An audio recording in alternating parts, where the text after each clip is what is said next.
দেউতাৰ পৰা দেৱতালৈ। দেউতাৰ পৰা দেৱতা হোৱালৈ এটা কাহিনী। ৰাস্তাটো পাৰ হওঁতে দেউতাই আজিও হাতটো মুঠি মাৰি ধৰি লয়। মই যিখন গাড়ীৰ আগেৰে দৌৰ মাৰি পাৰ হওঁ, তাৰ পাছৰ গাড়ী দুখন গৈ ৰাস্তাটো খালী হোৱালৈ দেউতাই ৰখাই থয়। মায়ে গালি পাৰি থাকোঁতে আৰুনো তাইক কিমান বকি থাকা, সৰু হৈ আছে, ডাঙৰ হ'লে নিজেই কৰিব নহয় বুলি কৈ মাৰ খং বঢ়ায়। মা মনে মনে থাকে, মোৰ ভিতৰত জয়ৰ উল্লাস। কলেজৰ পৰা অহাৰ পিছতেই মোক চাহ পানীৰ যোগাৰ দিবলৈ মাক চিঞৰি থাকে। ভাগৰ নালাগিলেও তেওঁৰ আবদাৰবোৰৰ বাবেই মোৰ নিজকে ভাগৰুৱা যেন লাগে। পূজাত কাপোৰ কিনিম বুলি ক'লেই কয়, নতুন কাপোৰ বিহুতহে লয়, পূজাত নলয়। তাৰ পিছদিনাই আকৌ নতুন কাপোৰে ভৰ্তি মোনা এটা হাতত তুলি দিয়ে। খালী ভাত খাবলৈ মন নাযায় বুলি ক'লেই মাছ মাংসৰ যোগাৰত লাগে। মাক কয়, আজি ভাত মই বনাম, তুমি কিবা সোৱাদ উঠাব নজনা হৈছা। আমি মনতে হাঁহোঁ। লগৰবোৰৰ লগত ফুৰিবলৈ যাওঁতে সিহঁতকো কিবা খুৱাব পৰাকৈ পইচা দি পঠায়। আহি সদায় হিচাপ দিব লাগে, কিন্তু ঘূৰি অহা পইচাকেইটা ওলোটাই নলয়। হোষ্টেলত পঢ়ুৱাবলৈ পঠাব নোৱাৰে, কষ্ট হ'ব, থাকক ওচৰতে। তাৰ পিছতো তেওঁ কয়, তহঁতক উলিয়াই দিলেই আজৰি আৰু। নাম্বাৰৰ হিচাপ তেওঁ লয়, কিন্তু ৰাতি দেৰিলৈকে পঢ়িবলৈ নিদিয়ে। ৰাতিপুৱা সোনকালে উঠিলেও বৰ এটা ভাল নাপায়। বেমাৰ হ'লে যে তেওঁ মোতকৈ বেছি কষ্ট পায়। ৰিজাল্টৰ দিনা মোতকৈ তেওঁ বেছি ভয়ত থাকে। মাক মনে মনে মিঠাই টোপোলা এটা দি কিমান যে প্ৰাৰ্থনা কৰে। আকৌ এইবাৰ ৰিজাল্ট বেয়া হ'লে কি হয় ঠিক নাই, সেইবুলি মোক জোকাৰে। মোৰ ওপৰত তেওঁৰ বিশ্বাসৰ সমানে চিন্তাও থাকে। চাকৰি বিচাৰি অফিচে অফিচে ঘূৰোতে তেওঁ বাধা নিদিয়ে। তেওঁ আজিৰ দৰে সদায় যে নাথাকিব, সেই কথাৰ বুজনি দি আমাক শিকায়। বিষয় জীৱন। ভাল ল'ৰা এটা পাইছোঁ, এইবোৰৰ উত্তৰত কয়। তাই মনৰ জোখাৰে পঢ়ক। ইফালৰ পৰা উত্তৰ আহে, আপোনাৰো বয়স হৈছে, ল'ৰা এটাৰ কাণ পালে তাইৰো সহায় হয়। প্ৰত্যুত্তৰত তেওঁ কৈ উঠে, তাই নিজেই ল'ৰাৰ দৰে আমাক সাহস দিয়ে, আপুনি তাইক নাভাঙিব। এটা সময়লৈ খবৰবোৰ নহা হয়।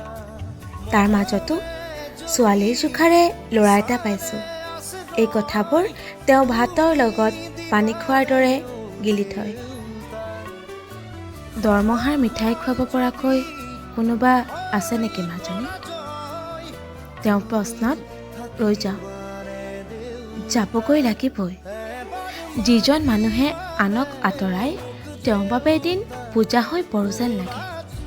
এনে লাগে তেওঁ যে বৰ স্বাৰ্থপৰ। খং উঠে সেই হাতখনলৈ, সাহসবোৰলৈ। ভাবোঁ, ইমান অশান্তি কৰিছোঁনে মই? বিয়াৰ কথা ওলোৱা দিনৰ পৰাই মানুহজনৰ উশাহ ল'বলৈ সময়ৰ নাটনি হয়। বাহিৰে ভিতৰে মোক উলিয়াই পঠিওৱাৰ যুঁজাত ব্যস্ত হৈ পৰে। মাৰ দৰে কথাই প্ৰতি মোৰ বাবে চকু পানী নোলায় তেওঁ।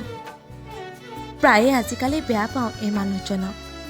ইমান কঠোৰ, ইমান নিষ্ঠুৰ কেনেকৈ হ'ব পাৰে, তাকো ভাবি ভিতৰি ভিতৰি খিংখিঙীয়া হৈ উঠোঁ। ঘৰৰ বাহিৰে ভিতৰে মানুহৰ ব্যস্ততাবোৰ দেখিও বেয়া লাগে। এইবোৰ ব্যস্ততা কেৱল মোক বৰ কৰিবৰ বাবে। ৰভাৰ তলত মানুহজাকৰ মাজেৰে মোৰ প্ৰিয় মানুহজনলৈ যাওঁ। তেওঁ একেই থাকে। পুৰণি শ্বাৰ্টটো পিন্ধিয়েই ব্যস্ত হৈ থাকে মোৰ বাবে সুখৰ হিচাপ কৰাত। মুখত দুখৰ চিন তেতিয়াও নেদেখোঁ। আকৌ বেয়া পাওঁ। দৰা আহিল বুলি তেওঁ যিমান ফূৰ্তিত ভিতৰত খবৰ দিয়ে, তাৰ দুগুণ বেছিকৈ মায়ে কান্দে, মই কান্দোঁ। তেতিয়াও তেওঁৰ চকুত বা মুখত দুখৰ চিন নেদেখোঁ। আকৌ খং উঠে। মই ইমান পৰনে তাকে ভাবোঁ। কন্যাদানৰ সময়ত কেমেৰাৰ ফালে চাই হাঁহি এটা মাৰে। এইবাৰ অলপ সেমেকে হাঁহিটো। কয়, হোমৰ খৰিবোৰে বৰ ধোঁৱাইছে। তাৰপিছত মই কান্দোন চেপিব নোৱাৰোঁ। তাৰপিছতো দুখ তেওঁৰ মুখত বা চকুত নেদেখোঁ। বিদায় পৰত তামোলখন ল'ব পৰা হৈ নাথাকে তেওঁ দুটোপাল চকুলৈ উজাই দিয়ে চেপি ৰখা দুখবোৰ। এইবাৰ দুখবোৰ তেওঁ লুকুৱাব নোৱাৰে। আজিৰ পৰা কাৰ লগত অমুক কৰিম তামুক কৰিম বুলি তেওঁ দুখবোৰ বটিয়াই। তেওঁ কান্দিব নোৱাৰে। পুৰুষে নাকান্দে, কিন্তু মোক ভালকৈ থাকিবি শুন, সেই বুলি কৈ তেওঁ কান্দি পেলায়। তেওঁ দেৱতা যে।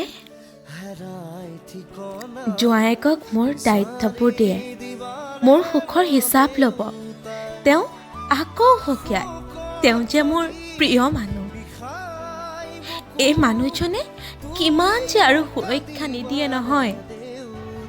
আচৰিত লাগে, কেনেকৈ পাৰে ইমান সুখ সিঁচিব।